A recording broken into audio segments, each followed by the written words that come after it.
So what this usually portends is that the Russians, the way they like to fight, is first they blanket the ground ahead of them where the enemy is with artillery, and then they storm in with ground troops. And so at the moment, we're still seeing mainly artillery barrages. These could go on for several days, depending on how much ammunition that the Russians have kept in store.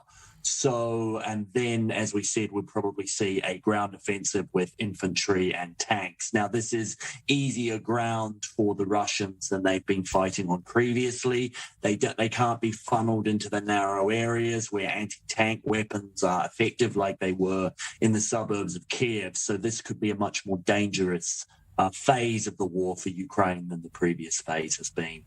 Yeah, and Thomas, this war has been ongoing for almost 2 months now with no end in sight.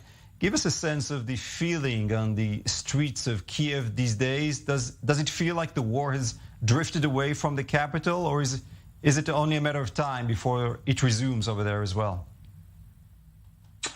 So I think people here are trying to take it one day at a time. And for now, it's certainly a much calmer scene here than it was over a month ago. The city is starting to come back to life. The curfews here are gradually being lifted, and you're having more sort of like, whether it's restaurants or cafes, even bars, starting to open back up. So we're now in a situation where the people in Kyiv really do think that the war has shifted away from here. I also know reports of my own friends and plenty of other people who fled Kyiv in the early days of the war have now returned to live here, to take back their old apartments. But it's still a much, much different feeling than it was 2 months ago. And, air raid sirens were going all night last night.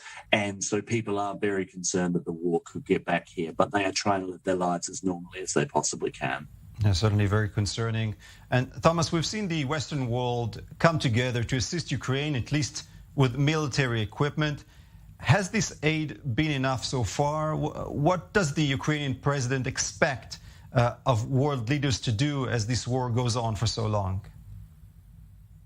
So a little bit referring to what I was saying before about the different terrains that they were fighting on.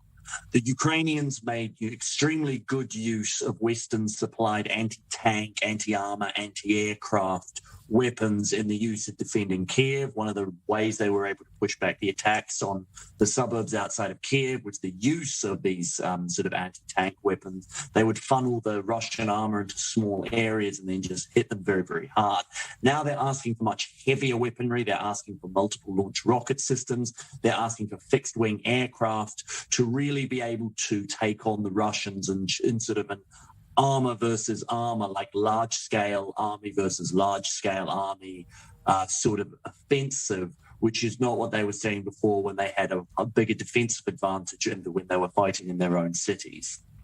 Journalist Thomas Mutch standing by for us in Kyiv. Thank you so much for your insight.